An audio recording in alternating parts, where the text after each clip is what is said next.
happens in the real world.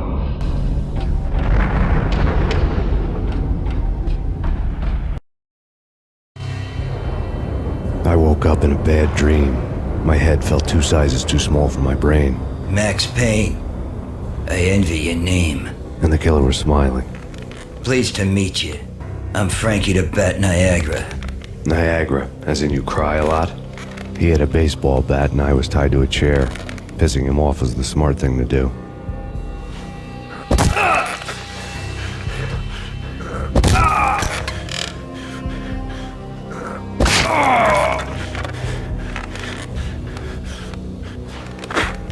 Nothing wrong with a little laugh now and then. Take me, for example. I love to watch cartoons. Cartoon violence is a fascinating thing. Let's take a break. I need to take a leak and maybe grab a cold one at the bar. Don't worry. I'll be back to finish this off. And then, it's checkout time. You play, you pay, you bastard. He swaggered out, and the door clanged shut behind him, locks clicking into place. Everyone makes mistakes. Mine hadn't been to crack jokes about the goon with the bat. He'd have cracked my skull regardless. It hadn't even been to trust a girl with a gun. I had blindly gone after the first bad guy on my hit list when I should have been aiming further up the ladder, at the head of the Punchinello family. I couldn't bring myself to be pissed at Mona. Guess I had a soft spot for her pretty face.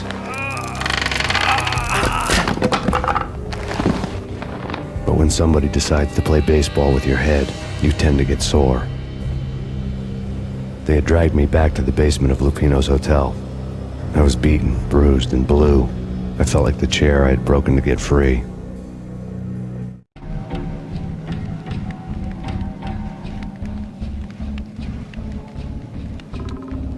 All I had was Niagara's bat, sticky with my own blood.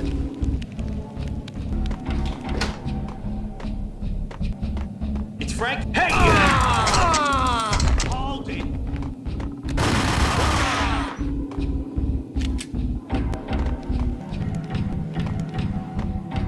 What the?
Another newspaper caption for him. Frankie had left his calling card, a Captain Baseball Bat Boy strip, next to a sewer passage filled with bodies. You'd better not mess with Captain Baseball Bat Boy. Even my archenemy, Bicycle Helmet Girl, swoons at the sight of me. Aha! There were enough corpses to put a mass murderer to shame. Murder scene.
Things were fast going from bad to worse. The men in blue had come and gone. They had decorated the place with chalk outlines and tied it together with yellow tape.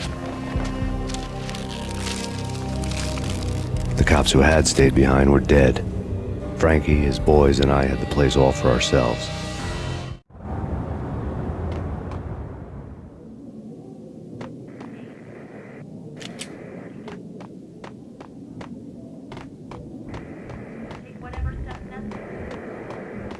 Just forget about it. Just forget about it. Hey, just forget about it. That crazy witch, you should have heard her. She was a real scream when the boys caught her trying to cap the Don. Oh, that's friggin' bad. To the trio? That's even worse than what Frankie's doing to that poor bastard downstairs. She's gonna take a long time to die.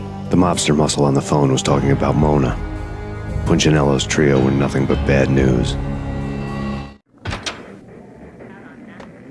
It's Payne!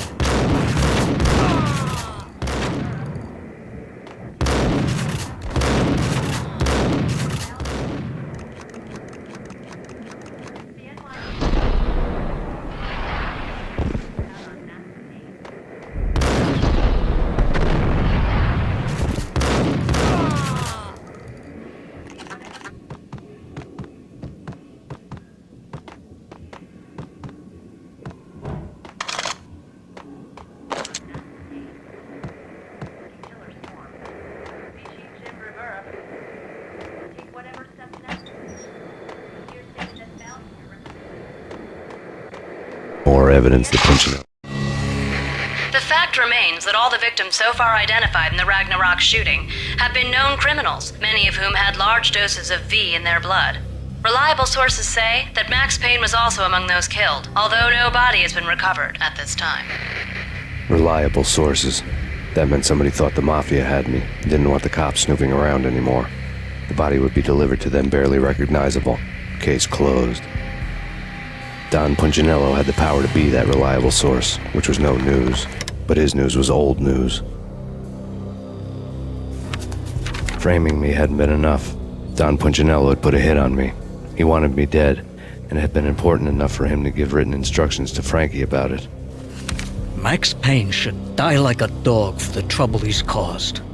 Frankie, I know I can trust you to give this matter the dedication it needs. He didn't like me much.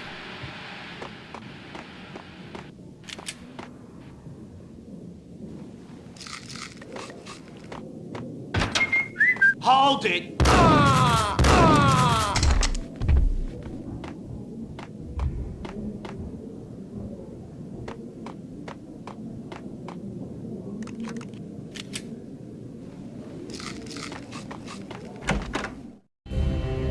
The hotel bar was fast developing quite a history. True to his words, Frankie was there, having a beer. Jesus Christ. How the hell did you get loose? Got bored waiting. Thought, what the hell, we could just as well finish this here. Fine by me.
You think you've been a lovely audience.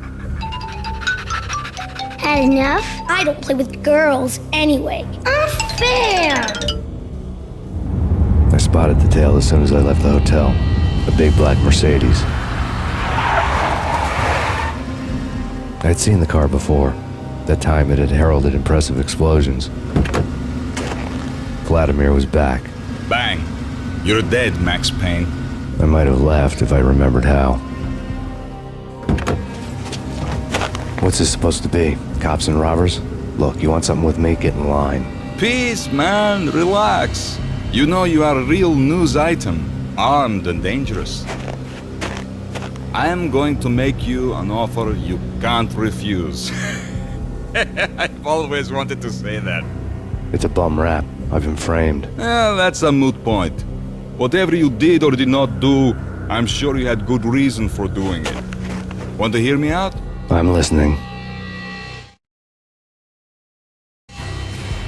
Punchinello messing with V is bad for business all around. But that's not all. There is this guy, Boris Stein, used to pull jobs for me. He's the captain of the cargo ship Charon. Now the bastard turncoat has gone over to the other side, Punchinello's. The ship's loaded with high-res hardware, guns, my business. If Punchinello gets hold of that cargo, he's won and I have lost. And you'll have your work cut out for you. If you want to get to Punchinello, you'll need heavy-duty persuaders. I am just the man to get them for you. Change the ship back under my flag, maybe pop 2 in the traitor Dime's head while you're at it. You'll get enough guns to start the apocalypse. You in or out? Let's get this show on the road. Vladimir was one of those old-time bad guys with honor and morals, which made him almost one of the good guys. None of us was a saint. The Brooklyn riverfront was a maze of rusty containers, sharp-boned cranes looming up from the snowstorm. On a night like this, you couldn't help but think of the dark army of dead men sleeping with the fishes, cement shoes in line. No Minotaur lurked in this labyrinth, but somewhere out there, on the clanking deck of his cargo freighter, the skipper of the K. Hey, yeah.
I doubted the letter was a receipt.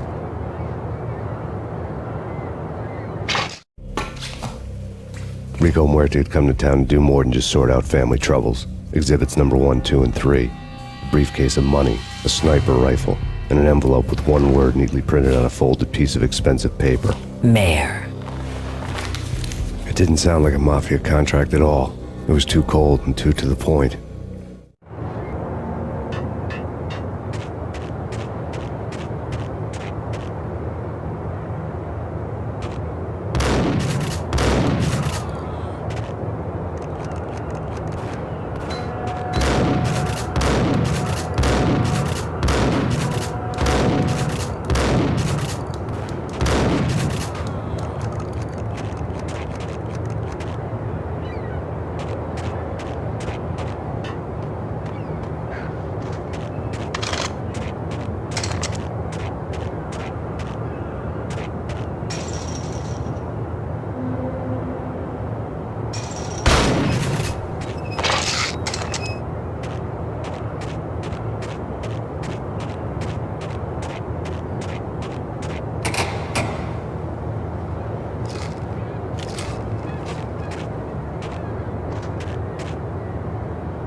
Tell me pretty lies, look me in the face. Tell me that you love me, even